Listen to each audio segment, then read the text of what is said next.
E aí pessoal, tudo certo? Meu nome é Igor.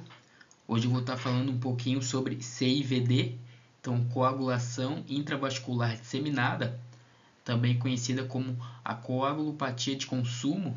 Depois da aula esse nome aqui vai ficar bem claro, porque que é uma coagulopatia de consumo. Esse é um assunto que eu vi faz pouquinho tempo na faculdade, então eu decidi fazer essa apresentação aqui para dar uma fixada na matéria também. Então vamos embora. Então, de uma forma bem básica, como é que a gente pode definir a CIVD? De uma forma simples, eu falo para vocês que esse é um processo patológico que é secundário a uma causa subjacente. Então, um fator gatilho vai desencadear a CIVD, que vai ser nada mais, nada menos do que uma ativação exagerada, exacerbada da cascata de coagulação, das vias de coagulação. Então, o que acontece? Quando eu falo que a via de coagulação ela é ativada de forma exagerada, a gente já pode pensar que eu vou ter uma formação generalizada de trombo. Por quê? Quando eu tenho um gatilho, esse gatilho sendo uma infecção, o exemplo clássico é a sepse, né? Ou até uma neoplasia, eu vou ter uma liberação exagerada do fator tecidual.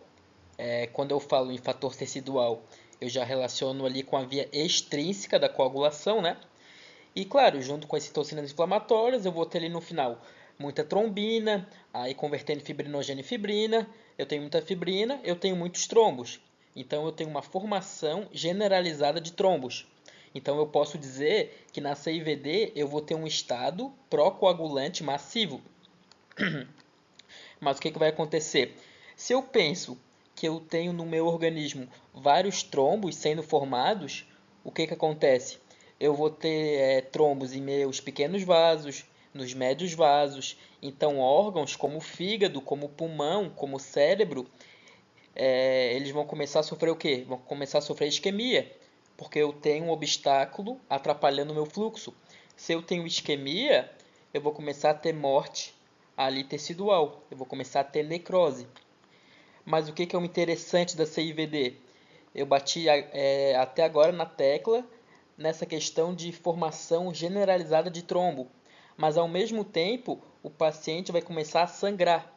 Então eu tenho um estado pró-trombótico, pró-coagulante e um estado de sangramento. Por que isso vai acontecer? Dois motivos. Um deles é o meu corpo, ele entende que está havendo ali um entupimento generalizado. O que meu corpo pode fazer para combater isso? A fibrinólise, quebrar a fibrina. Então eu vou ter uma ativação da fibrinólise e junto a isso eu vou ter mais uma questão. Aí é só a gente usar o raciocínio aqui que quando eu faço trombo, eu gasto estoque de plaqueta, eu gasto estoque de fator tecidual, aliás, eu gasto estoque de fatores de coagulação. E isso não é infinito, né? É uma coisa finita, é uma coisa que acaba. Nós temos um estoque disso.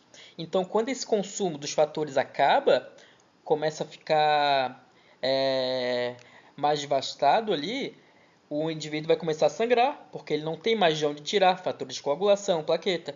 Então, juntando com a fibrinólise, eu vou ter um estado de sangramento. Então aqui eu coloquei ali no canto para vocês a via extrínseca, né? Lembrando que inicialmente ali eu vou ter liberação exagerada de fator tecidual. E aí eu vou ter, a partir do momento que o indivíduo começa a sangrar, eu já relaciono isso com o consumo ali de plaquetas, de fatores de coagulação, com consumo exagerado. Então no início eu tenho a ativação da cascata de forma exagerada.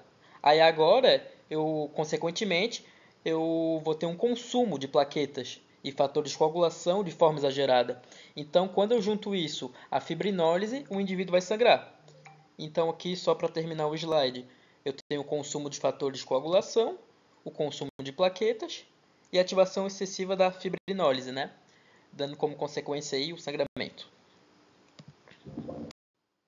Após entender como funciona a fisiopatologia, fica fácil entender por que a sepse é um exemplo clássico de CIVD, porque é só lembrar que a sepse, então ela vai ser uma resposta inflamatória sistêmica, exacerbada, né, excessiva, a uma infecção. E quando eu falo de uma resposta inflamatória sistêmica exacerbada, eu já associo com uma ativação da cascata de coagulação de forma exacerbada, que é justamente o que acontece no início da CIVD. Então, no início, eu vou ter aquele estado procoagulante ali massivo, né? E como consequência, no final, eu vou ter aquele sangramento, seguindo ali o mesmo raciocínio que a gente já discutiu no slide anterior. Mas aí, claro, um trauma severo também pode ativar essa cascata, neoplasias, doenças vasculares. Mas o exemplo clássico aí vai ser a sepse. Então, novamente, entendendo que na CIVD nós temos uma via pró-coagulante, pró-trombótica e depois uma via de sangramento, fica fácil entender os sinais e sintomas. Vão ser sinais e sintomas que vão aí abordar essas duas vias, né? Então aqui há sangramento em pele e mucosa, hematúria, sangramento em sítio de punção. Então essas lesões eritematosas, né, como a púrpura aí, como exemplo, são aí sinais e sintomas que vão abordar essa via do sangramento. E tem a via ali da trombose, né? Como exemplo, alterações neurológicas, como o AVC, até o coma, né? Se já for pensar adiante. A isquemia periférica, como aí a acrocianose. Lembrar que acro significa extremidade, então acrocianose ali, então os dedos frios, né? Pensar aí na própria gangrena também. Insuficiência renal aguda, então pensar aí na necrose tubular por isquemia. Então esses são alguns exemplos dos sinais e sintomas. Continuando aqui, em relação ao diagnóstico, o paciente tem que ter uma clínica compatível, mas junto a isso, também tem que ser feita aí uma confirmação laboratorial. Eu já vou jogar aqui quais vão ser essas confirmações para a gente discutir em cima disso. Então, em primeiro lugar ali, plaqueta. Então, uma trombocitopenia. Por que isso acontece? É só lembrar ali da fisiopato, lembrar daquela questão. Como eu tenho uma formação de trombo generalizada, eu estou tendo o esgotamento dos meus estoques. Eu estou gastando plaqueta, eu estou gastando, tô gastando fator de coagulação, estou gastando fibrinogênio. Lembrar que a trombina converte fibrinogênio em fibrina para a formação de trombo. Então eu estou gastando tudo isso. Logo, esses meus estoques eles vão estar baixos. Então a plaqueta e fibrinogênio, é por isso que eles estão ali com a setinha apontada para baixo. São duas confirmações importantes que vão estar então com essa diminuição, por causa desse raciocínio que eu falei. Alargamento de TAP e TTPA. O que é TAP e TTPA? São exames de sangue que vão avaliar o tempo que o sangue leva para coagular. Aí é só lembrar ali do raciocínio anterior. Se eu não tenho plaqueta direito, se eu não tenho fibrinogênio direito, eu tenho um esgotamento dos fatores, de forma geral aí. Se eu tenho uma dificuldade para formar trombo, essa formação vai demorar mais para acontecer. Logo, o tempo de coagulação vai aumentar. É por isso que ali eu digo um alargamento do TAP e do TTPA. O TAP ele se relaciona com a via extrínseca e o TTPA se relaciona com a via intrínseca da coagulação. E eles vão estar alargados por causa disso.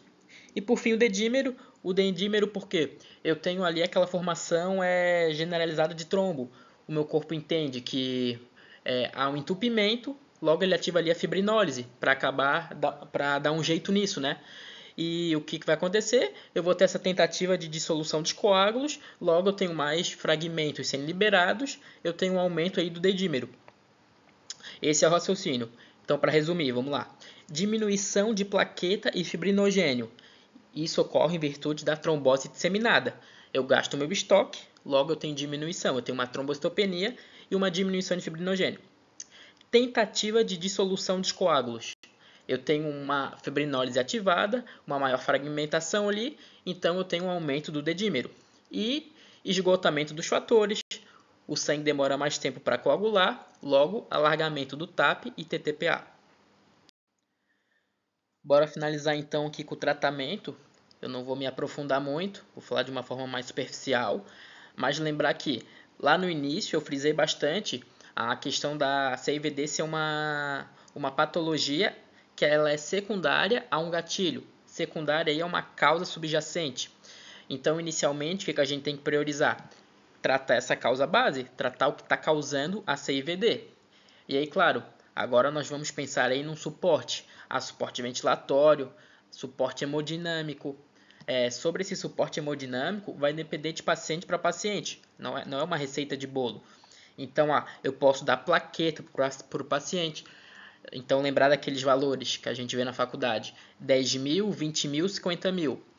Se o paciente está com 10 mil plaquetas, eu já dou plaqueta de forma até profilática, porque o risco de sangrar aí é imenso, né? É gigante. 20 mil, o paciente está com sangramento, eu posso dar plaqueta. O paciente vai fazer um processo cirúrgico. Então, aí ele está com 50 mil plaquetas, eu posso dar mais plaqueta para ele. Esse manejo, ele não é algo que a gente decora, né? Tem que ver de paciente para paciente.